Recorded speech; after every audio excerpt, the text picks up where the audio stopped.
She thought she had me fooled. For months, Sierra had perfected the performance. Her laughter just a touch too airy, her phone always placed screen down, her kisses slightly more mechanical. I noticed every detail, every subtle shift, but I said nothing. Not because I didn't care, but because I was waiting for the perfect moment. And it came, wrapped in ribbons and candles. Her birthday. Sierra loved her birthday like it was a national holiday. She planned it for weeks, curated her outfit days in advance, and expected the kind of attention usually reserved for movie stars. That year was no different. She wore a sleek red dress, the one that clung to her like temptation, paired with heels that clicked across our apartment floor with rehearsed confidence. Her eyes sparkled, not from joy, I suspected, but from relief. She thought she'd pulled it off. She thought I didn't know. The apartment was pristine, filled with her friends, the table dressed with champagne flutes and gold confetti. Laughter bounced off the walls, soft music curled through the air like smoke, and a frosted cake with 28 and thriving glittered in the center of it all. She kissed me on the cheek when I walked in with the gift box. "You remembered," she beamed, brushing her fingers along the bow. I smiled, slow and sure. Of course I did. She didn't know what was inside. Not yet. The box was wrapped perfectly. White gloss paper, tied with silk, topped with a red velvet ribbon. Inside, nestled on a bed of black velvet, was the necklace she'd been dropping hints about for 3 months. A delicate gold chain with a dainty sapphire pendant. The one she'd shown me during a lazy Sunday scroll, grinning like a girl with a secret. Beneath that necklace, folded neatly, was a printout of the email chain she never knew I saw. Subject line, "Can't wait for this weekend. He still doesn't suspect a thing." I'd read every word, every lie, every plan, but I didn't confront her when I found it. I didn't yell. I didn't cry. I waited. Because today, her special day, was the moment she would remember for the rest of her life. "Happy birthday," I said, handing her the box with both hands and steady eyes. That was the moment it all began. It started small, like most betrayals do. Just a flicker in the background of Cole's mind. An itch he couldn't quite scratch. Sierra's phone used to be an afterthought, left face up, unlocked, forgotten on the kitchen counter. Lately, it had become a second limb. It was always in her hand or buried in her purse, and when it wasn't, it was face down, screen dark, as if it were hiding something. She had explanations, of course. She always did. "It's just work stuff," she'd smile, brushing off his questions with that same easy charm that had once pulled him in. "Group chat with the girls," she'd say, when it pinged 3 times at midnight. But it wasn't just the phone. It was the way she started answering questions with questions. The way her stories felt like rehearsed monologues, polished, but missing that warmth he used to know so well. The sudden urge to spend weekends catching up with old friends or treating herself to solo time, which always ended with her coming home smelling faintly of a cologne Cole didn't wear. Still, he didn't say a word. Instead, he observed. Quiet. Focused. Sierra believed in distraction. Cole believed in detail. One night, when she had gone to shower and left her laptop open, he saw it. An email notification that blinked across the top corner of the screen. The subject line was brief. Saturday, confirmed. The name underneath was unfamiliar at first, but curiosity bloomed like a cold flower in his chest. A few keystrokes, a gentle nudge on her browser history, and it all came unraveled. His pulse didn't race, his hands didn't shake, but in the pit of his stomach, something shifted. Hard and permanent. There it was. Dozens of messages, private inboxes, calendar invites labeled vaguely, but damning nonetheless. Her words, her language, too familiar, too intimate. She called the man Eli. Cole didn't know who Eli was, but he knew what he meant. It wasn't just the betrayal. It was the planning. The lies crafted with surgical precision. The months she spent balancing both lives with ease. That was what hurt. Not the sex. Not the secrecy. The audacity. He could have exploded right then. Slammed the laptop shut. Thrown it at the wall. But that wasn't Cole. That had never been Cole. Instead, he copied the emails. Every single one. He saved screenshots. He printed them out in high resolution on crisp ivory stock paper. No ink smudges, no drama. Just cold, quiet truth. And then he waited. He marked her birthday on the calendar, a red circle drawn with the same precision she used to hide her affair. He planned every detail. He found the necklace she'd been eyeing at that boutique in Midtown, the one she pretended not to obsess over, the one she mentioned once, casually, like a trap set for a man in love. Cole bought it the next day. He didn't throw the box together. He curated it. He chose the right wrapping, the kind she liked, smooth and luxurious, with a white-on-white pattern only visible under soft light. He tied the ribbon carefully, in the style he knew she preferred. Single loop, no bow. Under the necklace, he placed the folded email printout. No sticky notes, no scribbled commentary. Just the truth, plain and undeniable. And then he rehearsed. Not what he'd say. He didn't plan a speech. He rehearsed his calm, his posture, the way he would hand her the box, lean back in his chair, and smile like a man who finally stopped pretending.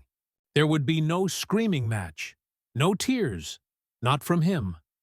Sierra didn't know it yet, but her performance was about to close. And the final scene would belong to him. The apartment smelled like champagne and vanilla frosting.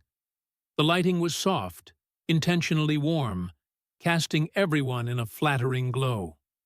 Sierra had outdone herself. Balloons in blush and gold floated lazily near the ceiling. Delicate place cards were arranged beside carefully plated hors d'oeuvres, and a curated playlist of sultry jazz murmured in the background. It looked like something out of a lifestyle blog, the kind of party that begged for Instagram stories and filtered candids. Sierra shone at the center of it all, laughing in that practiced, throaty way that made people lean in closer.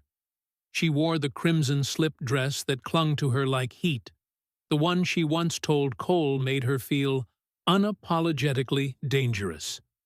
Her hair curled in loose, effortless waves. Her lips were glossed to perfection. She was in her element, draped in attention, soaked in admiration. And she had no idea her entire night was about to tip sideways. Cole moved through the evening like a shadow, polite, pleasant, and just distant enough not to raise suspicion. He offered her wine when her glass ran low. He smiled during toasts, nodded at her friends' jokes. If anyone noticed how quiet he was, they didn't say. After all, this was her night. He was just the loyal boyfriend, the dependable +1. The kind of man who throws elegant surprises and never causes scenes. He waited until the cake had been sliced, until the music softened into a slow, romantic rhythm, until the moment felt like the crescendo of a perfect evening. Then he brought her the gift.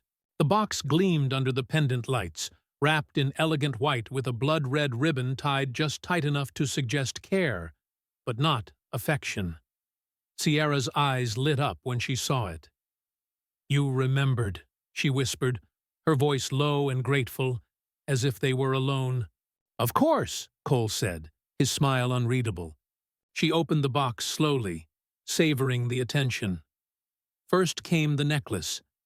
Her eyes sparkled the moment she lifted it, turning it gently between her fingers, the sapphire catching the light like a promise. She gasped, a genuine, delighted sound, and the room hummed with soft envy. For a moment, it looked like love. Then her fingers brushed the paper beneath. She paused. She unfolded it instinctively, still smiling, still expecting a handwritten note or sweet memory. Instead, the page unfurled to reveal a printed email chain, bold, clear, unmistakable. Her name, his name, the language, the plans.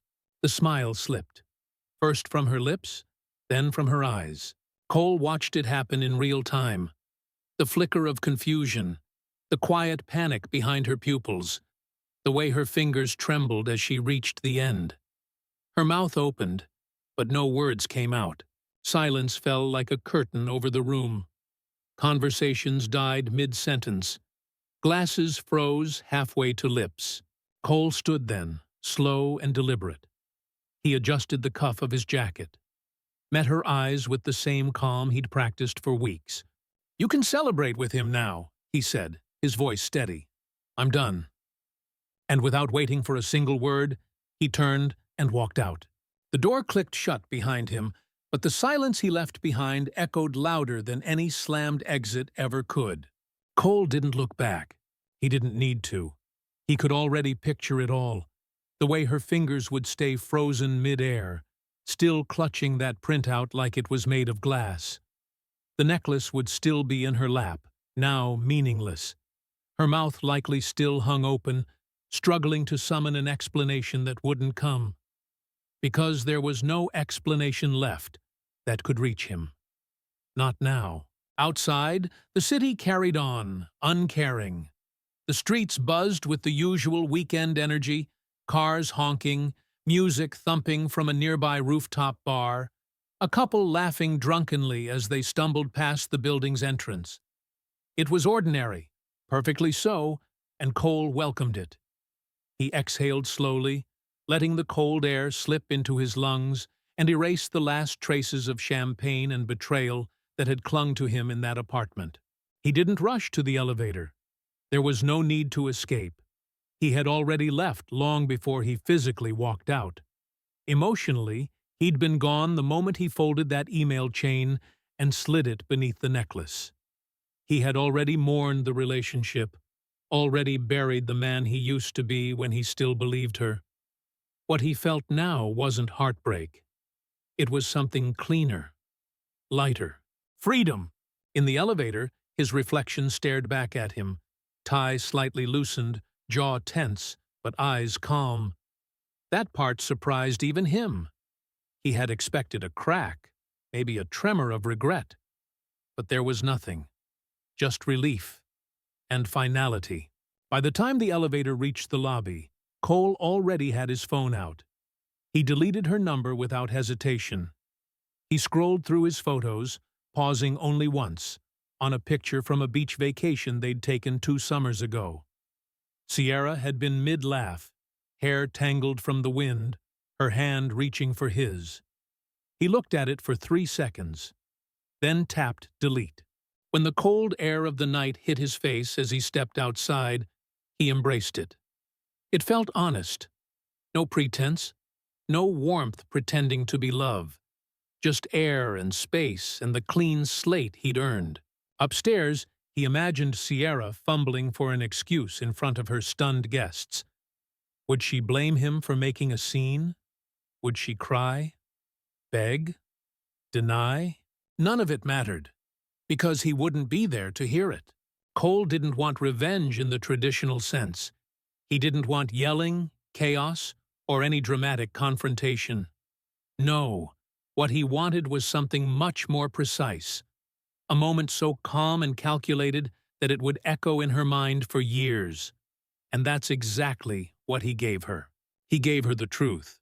On her birthday, in front of her friends, with a bow.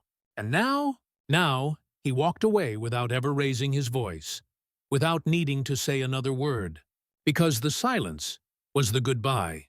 The laughter was gone. The candles flickered on in stunned silence, their soft glow now casting long shadows across faces too awkward to meet Sierra's eyes. The room, once filled with celebration, now felt like the aftermath of a party no one wanted to admit they attended. Guests shifted uncomfortably in their seats, murmuring their goodbyes as they grabbed jackets and clutched purses, retreating one by one into the hallway, with eyes down and mouths tight. Sierra didn't move. She sat motionless on the velvet chair, the gift box still resting in her lap. The necklace had slipped from her fingers and now hung over the side like an afterthought, an abandoned promise. But it was the email chain that truly held her. She read it again and again, as if the words might change on the fifth or sixth pass, as if sheer disbelief might bend reality. But the words never changed. His name, Eli. Her name, the dates, the messages, the plans she thought were private, the affection she had buried in secrecy, all printed in black and white, stripped of any romantic haze. Cold, clinical, evidence. Her fingers trembled as she scrolled through her phone, but there were no new messages, no missed calls from Cole. Nothing. The screen might as well have been blank. She opened their old text threads, rereading sweet memories that now felt like lies in reverse. Honest on his part, tainted by her own betrayal. And yet, he had given her exactly what she wanted. The necklace, the attention, the perfect birthday scene, until it wasn't. In her mind, she replayed his final words like a mantra she couldn't silence. "You can celebrate with him now. I'm done." No yelling, no questions, no last fight. That cut deeper than any scream ever could. What stung most wasn't the exposure. It was the precision.